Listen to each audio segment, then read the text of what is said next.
इंदिरा जी के जमाने में 1976 में जब रूटीन खुदाई में राम मंदिर के खंभे निकल रहे थे तो वामपंथी इतिहासकारों के दबाव में रुकवा दिया गया। राजीव जी के जमाने में कार सेवकों की हत्या करने वालों का समर्थन हुआ। यह नेहरू की कांग्रेस है, यह गांधी की कांग्रेस नहीं है। एक राजनीतिक दल तय करेगा कि मैं अपने भगवान से मिलने कब जाऊं। यह तारीख का चुनाव नहीं हुआ है, चुनाव देखकर तारीख चुनी गई।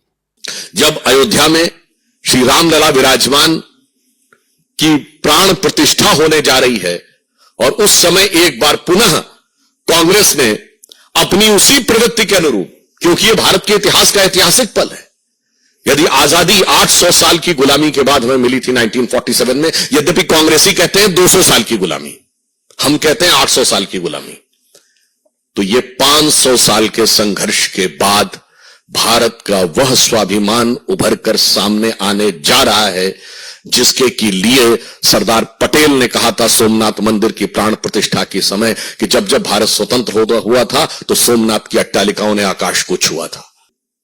इंदिरा जी के जमाने में 1976 में जब रूटीन खुदाई में राम मंदिर के खंभे निकल रहे थे तो वामपंथी इतिहासकारों के दबाव में रुकवा दिया गया। राजीव जी के जमाने में कार सेवकों की हत्या करने वालों का समर्थन हुआ। पीवी नरसिम्हा राव जी के जमाने में पता नहीं क्या क्या हुआ, वो आपको पता है।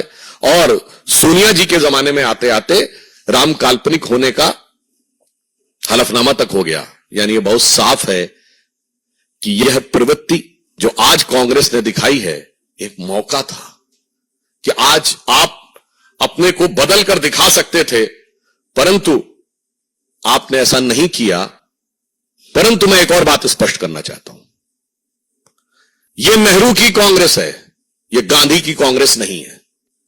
क्योंकि महात्मा गांधी का तो राजनीतिक दर्शन था राम राज्य, महात्मा गांधी का नित्य का भजन था रघुपति राघव राजा राम। महात्मा गांधी की समाधि पे लिखा हुआ है हे राम।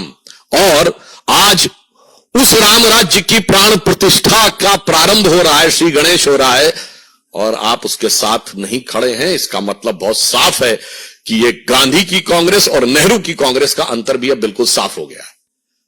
और आज इस अवसर को जो इन्होंने अपने हाथ से गंवाया है, यह कांग्रेस के अंदर का भारतीय संस्कृति, हिंदू धर्म और हिंदुत्व के प्रति जो विरोध है उसको दर्शाता है। एक कहावत होती है कि राम नाम कड़वा लगे और प्यारा लागे दाम, तो दुविधा में दोनों गए, न माया मिली न राम। मैं स्पष्ट कर देना चाहता हूं, इस प्राण प्रतिष्ठा का बहिष्कार करके कांग्रेस पार्टी और कांग्रेस की परंपरा, कांग्रेस गोत्र के जितने दल हैं, उन्होंने यह स्पष्ट कर दिया है कि वो राजनीतिक दृष्टि से निष्प्राण तो होते ही जा रहे थे, अब उनकी प्रतिष्ठा भी समाप्त हो गई।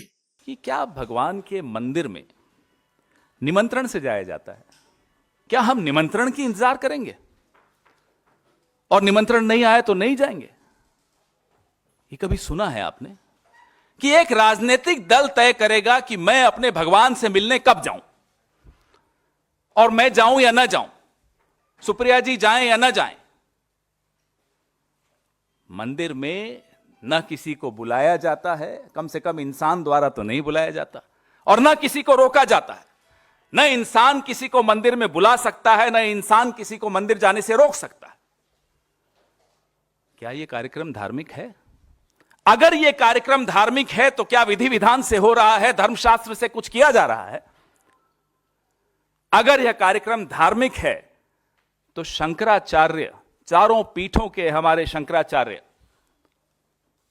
क्या उनकी सलाह से, उनकी देखरेख से इस कार्यक्रम का स्वरूप तय किया जा रहा है?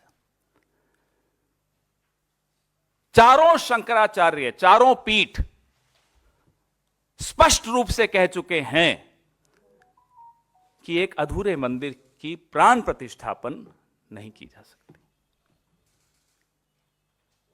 अगर यह कार्यक्रम धार्मिक नहीं है तो यह कार्यक्रम राजनैतिक है। एक राजनीतिक दल, अभी यहां आने से 5 मिनट पहले एक प्रवक्ता उनका ट्वीट करता है बीजेपी का पूरा फुल फॉर्म, जिसको जोड़ता है सीधा सीधा उस दिन 22 तारीख से। एक राजनीतिक कार्यक्रम में मेरे और मेरे भगवान के बीच में एक राजनीतिक दल के कार्यकर्ता बिचौलिए बनकर बैठ जाएं, मैं यह बर्दाश्त क्यों करूंगा? I do not need a middle man between me and my God. मंदिर में प्राण प्रतिष्ठा के लिए 22 जनवरी की तारीख का चुनाव, मैं ये जानना भी चाहते हैं, हम लोग सब जानना चाहते हैं, भारतीय जनता पार्टी ने कौन से पंचांग को देखकर किया? यह तारीख का चुनाव नहीं हुआ है, चुनाव देखकर तारीख चुनी गई, यह स्पष्ट है। एक आदमी के राजनीतिक तमाशे के लिए हम अपने भगवान और अपनी आस्था के साथ खिलवाड़ होते हुए कैसे देख सकते हैं?